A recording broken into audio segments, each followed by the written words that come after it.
Imagine this. You're surrounded by people, notifications blinking, messages pinging, hearts and likes stacking up in your digital world. 1,000 voices clamor for your attention. Yet something in your chest feels hollow. You scroll endlessly, searching for something, someone, anything, connection maybe.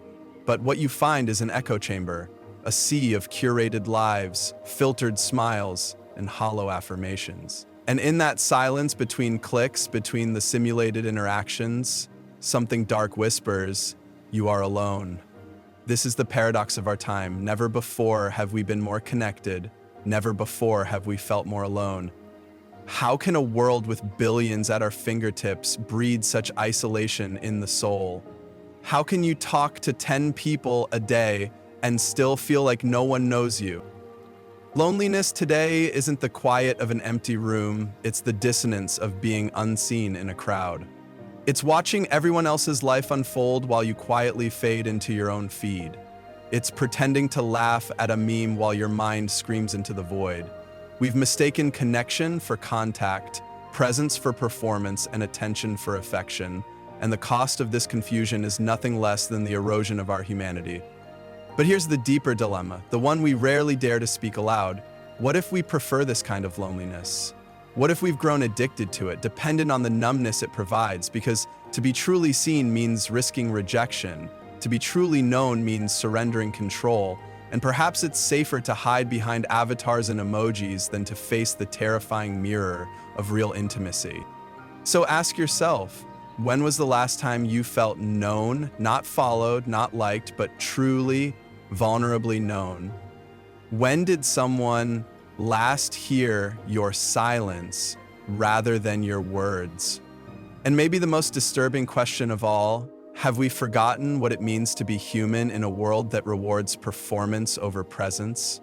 If you've ever felt that eerie disconnection while being surrounded by people, if you've ever stared at your phone hoping for something deeper than the next scroll, then what follows might feel like truth you already know, but have never dared to face. Because this isn't just about loneliness, this is about identity, psychology, addiction, and the slow disintegration of our inner world in a society built to distract. Loneliness in its current form is not merely a social deficit, it is a psychological affliction born from a civilization that has abandoned the soul. Carl Jung once said, "Loneliness does not come from having no people around you, but from being unable to communicate the things that seem important to you." At the root of this epidemic lies a silent tragedy. Our disconnection is not just from each other, it is from ourselves. In the digital age, identity has become fragmented. We no longer live as whole beings, but as personas. One for the family, one for the job, one for social media. The modern individual is a collage of masks, each carefully designed to gain approval while concealing the inner void. What began as adaptation has turned into alienation. Schopenhauer, the master of pessimism, believed that human beings are driven by an insatiable will, an endless striving that never truly satisfies. In our current society, that will is hijacked by algorithms. You are no longer driven by your own desires, but by a feed that tells you what to want, who to be, and how to perform. And yet, despite all the dopamine hits and pixelated affection, you are left unsatisfied. What does this tell us?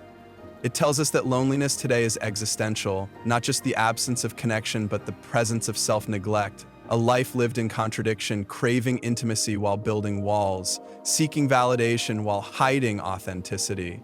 It is the slow suffocation of the soul in a world that measures worth by visibility. Friedrich Nietzsche warned of this decay when he wrote about the last man, a creature who no longer seeks greatness but comfort, who chooses safety over meaning and in doing so forgets how to feel.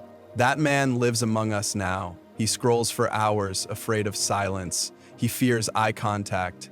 He replaces real conversation with voice notes and memes. He is us, when we no longer recognize ourselves beneath the noise. But why? Why would we accept such a diminished existence? Because this loneliness is disguised. It wears the face of convenience, progress, even happiness. It whispers, "You're fine. Everyone else is doing this too." It buries discomfort under productivity.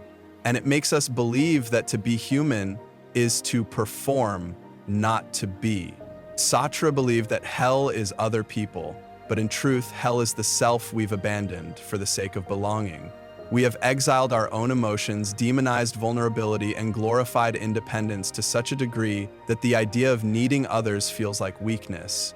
We forget that interdependence is not a flaw, it is a fact of human nature. And so we drift isolated, masked, performing a life we don't feel, in a society that confuses stimulation for connection. But something deeper stirs beneath this discontent, a quiet yearning, a pull towards something real. And that's where the unseen consequences begin to take shape. You may think the loneliness you feel is a personal failure, a social shortcoming, a lack of effort, but what if it's something deeper? What if loneliness in this digital age is not just a feeling, but a condition of being? Neuroscience shows that chronic loneliness activates the same areas of the brain as physical pain. The brain interprets social disconnection as a threat to survival. Why? Because for thousands of years, isolation meant death. We were wired to belong, not just emotionally, but biologically. And now, in a world that appears hyperconnected, we're starving that very need with emptiness. Digital connection is like fast food for the soul. It looks like nourishment, it fills a void temporarily, but leaves the psyche malnourished, inflamed, craving more, and it doesn't stop there. Loneliness quietly alters how you see yourself and the world. It rewires your cognition. You begin to perceive neutral faces as hostile. You distrust compliments, you expect rejection. Slowly, your brain shapes your reality around the belief, I don't belong here. It's a self-fulfilling spiral. From there, the consequences begin to cascade: depression, anxiety, addiction. Not addiction in the cinematic sense, but subtle, modern addictions. Endless scrolling, binge-watching, compulsive checking of messages that never come. We become trapped in feedback loops that feel urgent, but are ultimately empty. And these loops are not accidental, they are engineered. Tech companies hire behavioral psychologists to optimize your attention. Your loneliness is profitable, your isolation is marketable. The longer you stay online searching for connection, the more data you provide, the more ads you see, the more revenue you generate. You are the product, and the pain of disconnection, it's just good business. But here's the deeper tragedy: loneliness changes who you become. When you go long enough without being seen, you stop showing yourself. You suppress the parts of you that don't fit the algorithm, your contradictions, your silence, your fears, your yearning. You shrink. You become efficient, filtered, and forgettable. You stop reaching out because you're convinced no one's reaching back. And society, it begins to reflect this internal disintegration. We start building systems, institutions, and ideologies that serve individualism over community, control over connection. Mental health becomes a commodity. Authenticity becomes performance. Relationships become transactions. So the question now becomes more urgent, more personal. What kind of person are you becoming in this silent war against intimacy? Because this isn't just about feeling lonely, it's about forgetting how to love, how to trust, how to exist as a whole person. It's about the death of presence in a world that's always watching, but never truly seeing. But even here, even in the quietest chambers of our digital despair, something else stirs. Not a cure, but a rebellion. A radical shift in how we view ourselves, our connections, and the world that taught us loneliness was normal. And that's where everything begins to change. Not all revolutions begin with fire, some begin in silence. When a person finally says, "No more," the rebellion against modern loneliness doesn't require a manifesto. It begins the moment you decide to live deliberately in a world that thrives on your distraction. First, you must understand this: the system you're embedded in is designed to fragment you. It thrives on your divided attention, your endless craving, your curated self. To break free is not just to turn off notifications, it's to reclaim your own mind from a world that's been renting it for profit. This rebellion is not about deleting your accounts or retreating to a cabin in the woods. It's deeper than that. It's psychological, it's spiritual. It begins with presence. Presence is not the act of being physically somewhere, it is the art of being nowhere else. When you speak, speak wholly. When you listen, listen as though the person in front of you holds the last remaining truth in the world. When you are alone, be with yourself, not against yourself. This is radical, because most people flee from their inner world. They numb, scroll, swipe, distract. But when you sit in your own silence and refuse to abandon yourself, there, something ancient awakens. Think of Viktor Frankl, who endured the horrors of a concentration camp and emerged with a truth so simple it's terrifying. Man can endure almost anything if he has meaning. Loneliness, too, can be transformed not by escaping it, but by facing it, understanding it, and building something sacred from it. You must shift from asking, who will connect with me, to how can I be someone worth connecting with? Not performatively, authentically. Not because you're lonely, but because you recognize that presence is your birthright. There are practical weapons in this rebellion too. Eye contact, deep conversation, boundaries with technology, time spent in solitude. Not to escape the world, but to rebuild your relationship with it. Reaching out without expecting anything in return.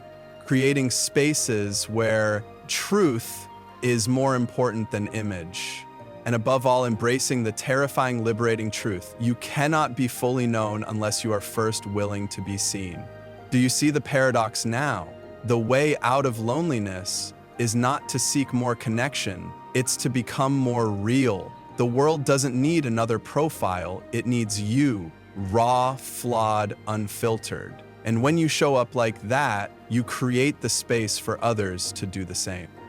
The rebellion begins when you stop performing and start participating, when you stop seeking attention and start offering presence, when you stop outsourcing your sense of worth to an algorithm and reclaim it as something only you can give yourself. And once that happens, once you taste the power of being fully here, the final realization begins to dawn. Here's the truth, the one you've sensed in quiet moments, in midnight reflections, in that dull ache beneath all the scrolling. You were never meant to do this alone.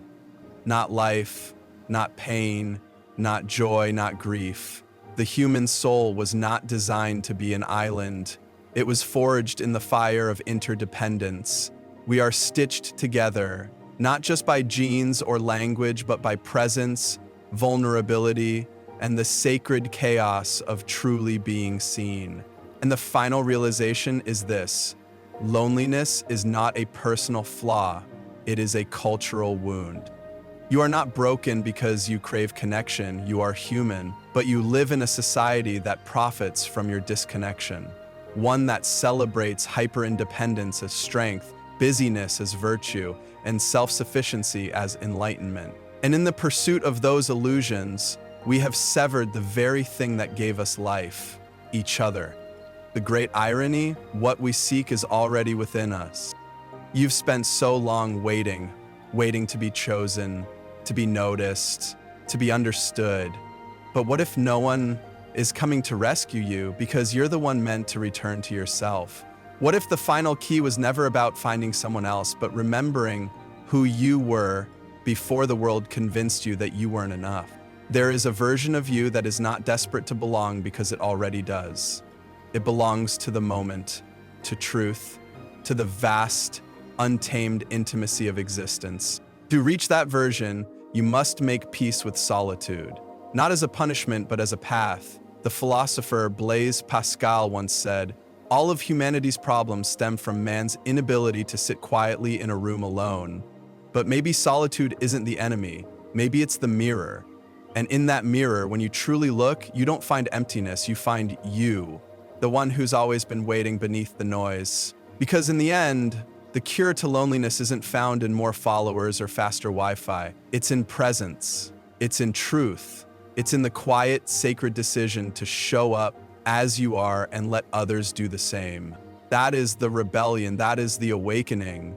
You are not a user, not a profile, not a number in an algorithm. You are a soul aching for something real. And the moment you stop performing is the moment everything begins to change.